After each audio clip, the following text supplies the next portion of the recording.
one that has preoccupied me most of my adult life, both in my capacity as a young officer in the Ghana Air Force and head of state for close to 2 decades.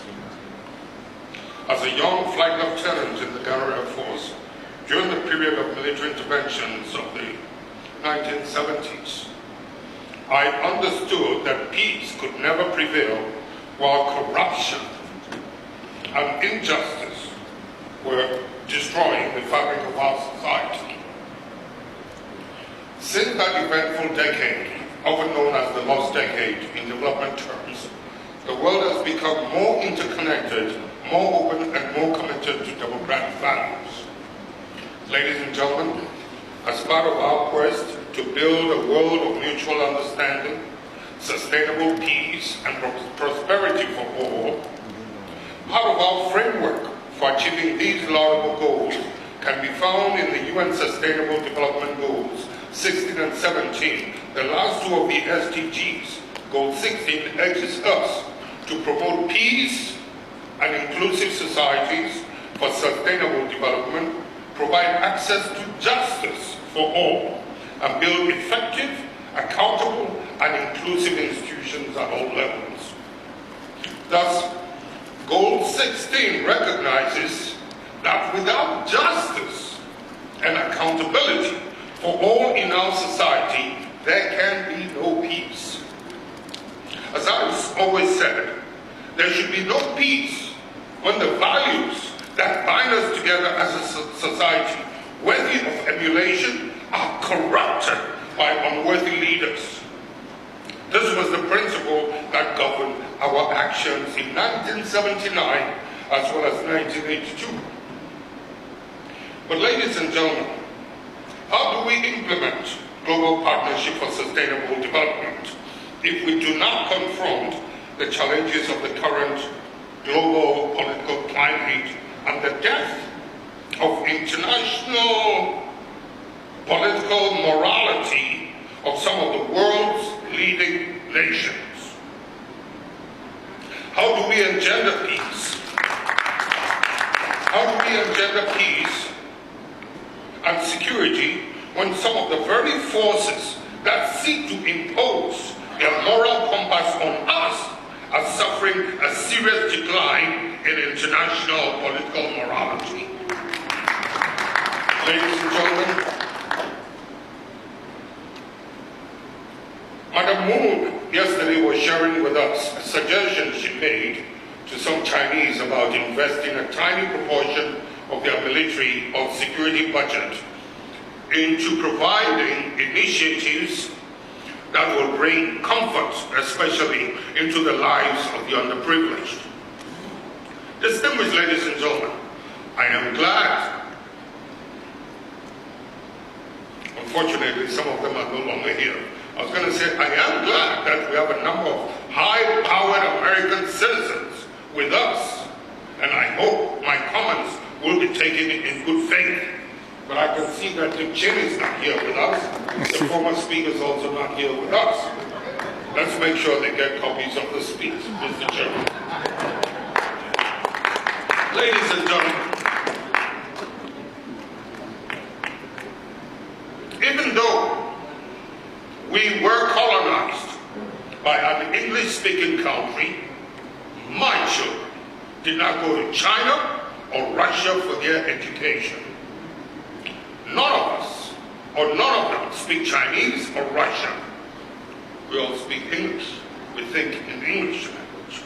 We are still allies living and working together. So I don't mean what I'm going to say as a stab in their back. But I want us to draw attention to what's going on. The United States needs to do some readjustment in order to restore the image of the liberating country that she used to be. The United States will have to find a better way of taking the course of justice or democracy to needy areas. There was a time when America had the image of a liberator country, but her approach of late is undoing that image and making her look like an aggressor.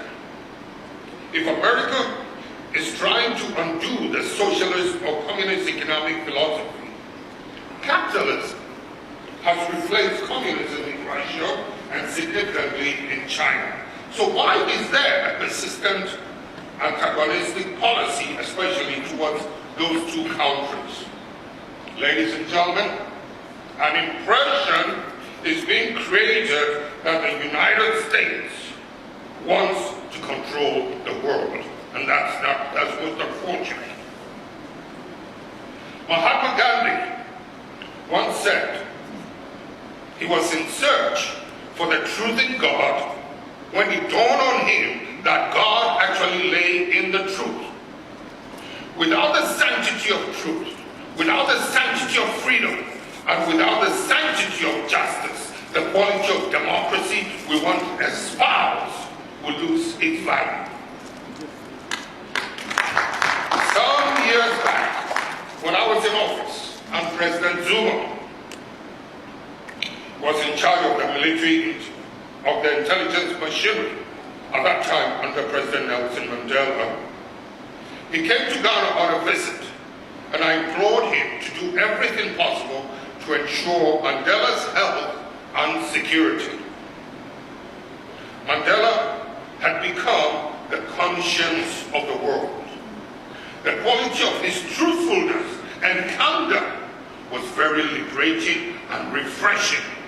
And the savagery of capitalism, using Pope John Paul's words, would not be too happy with the power and authority of Mandela's truth.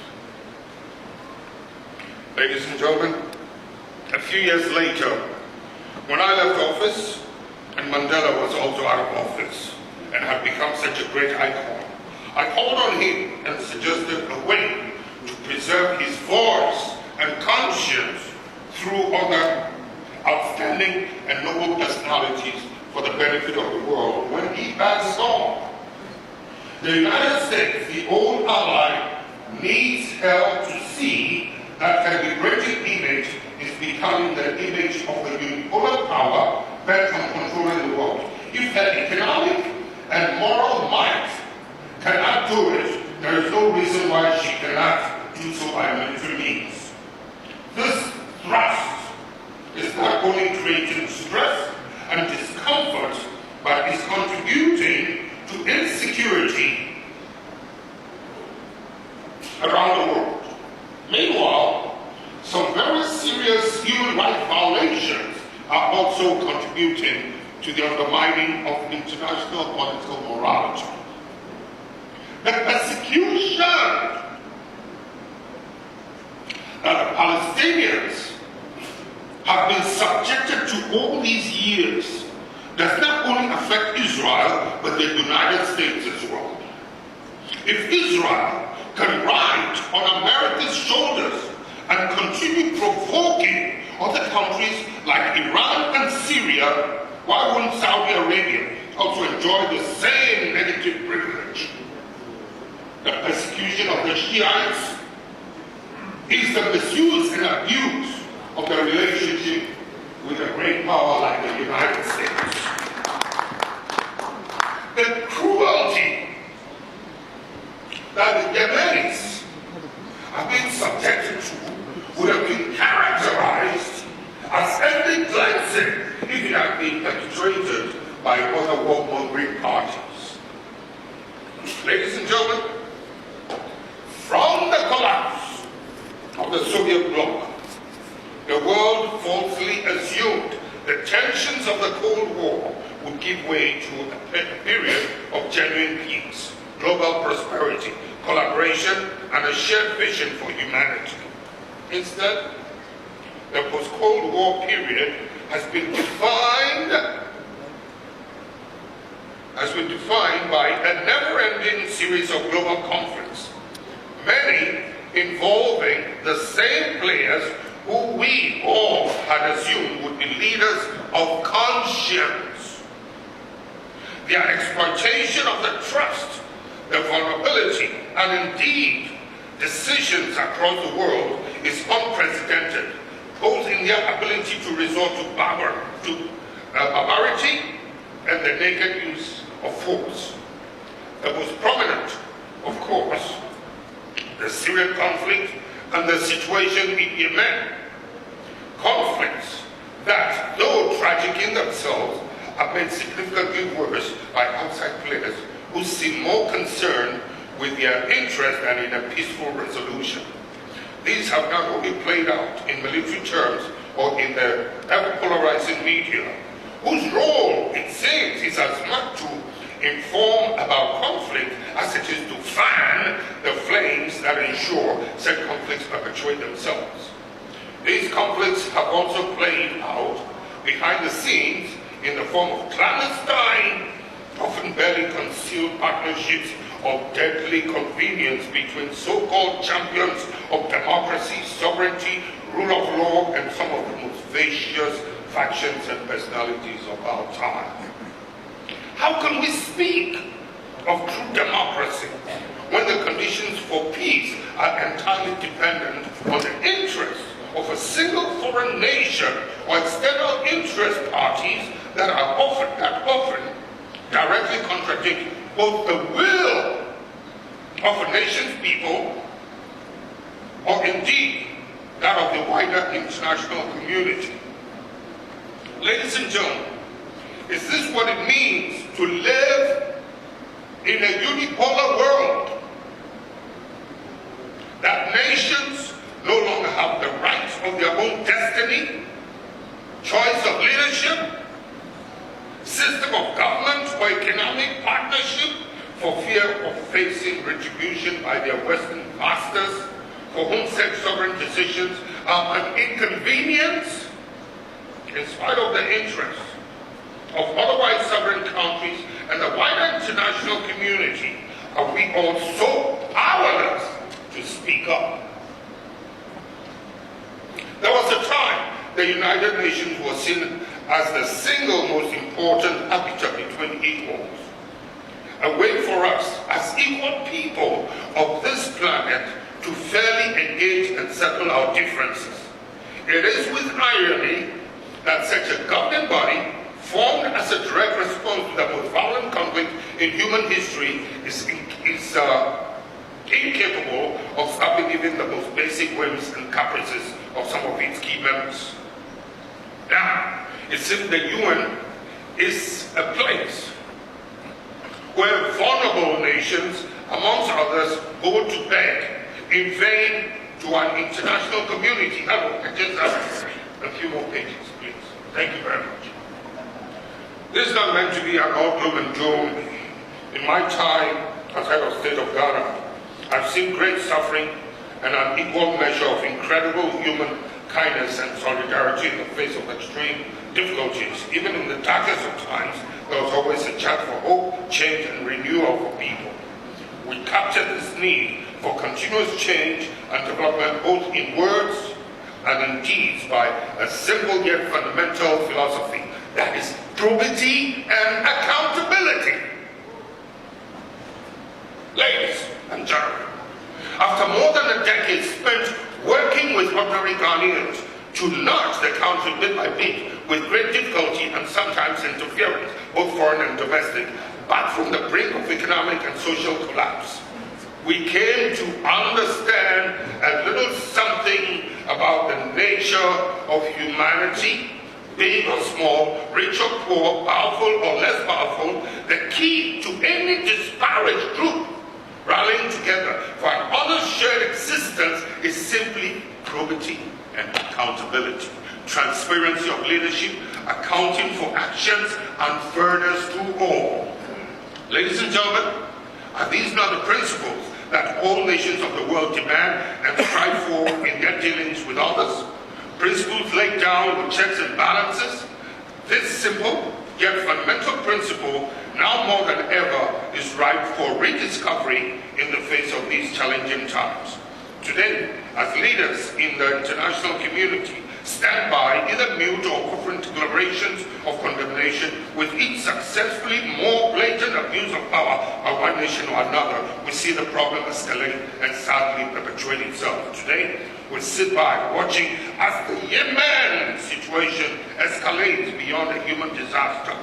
the most appalling human catastrophe in our time. And according to the United Nations statistics, let me say to you that it's simply horrible.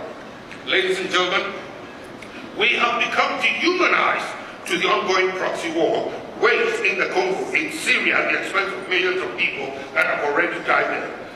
Ladies and gentlemen, it is sad to know that hundreds have been killed in Cameroon, in West Africa and Central Africa, all because they seek parity in their basic livelihood. Interestingly, France, the United States, and the UK and their allies seem oblivious to the horrendous situation in that country. Ladies and gentlemen, I would have wished I could finish this. You know? Take a look at this one. I read close to Laurent Gbagbo. A true patriot, by every stretch of imagination, was yanked out of his country and delivered to the ICC by France and its allies. After 8 good years, the court finds no credible evidence against him and discharges him. Bizarrely, the ICC prosecutor, who clearly is operating on the dictates of the embarrassed powers that be, decides to shamelessly appeal and once again curtail Gbagbo's freedom. How can you package him to another country on some twisted bail terms that effectively makes him prisoner and prevents his freedom of international travel, including going back to his own country? Ladies and gentlemen, I'm done. However, what I want to say is that, etc., etc., etc., these developments on the environment, I didn't get the chance to talk about the environment, are intrinsically linked to the immoral political theatrics exhibited on the global stage. Ladies and gentlemen, I finish.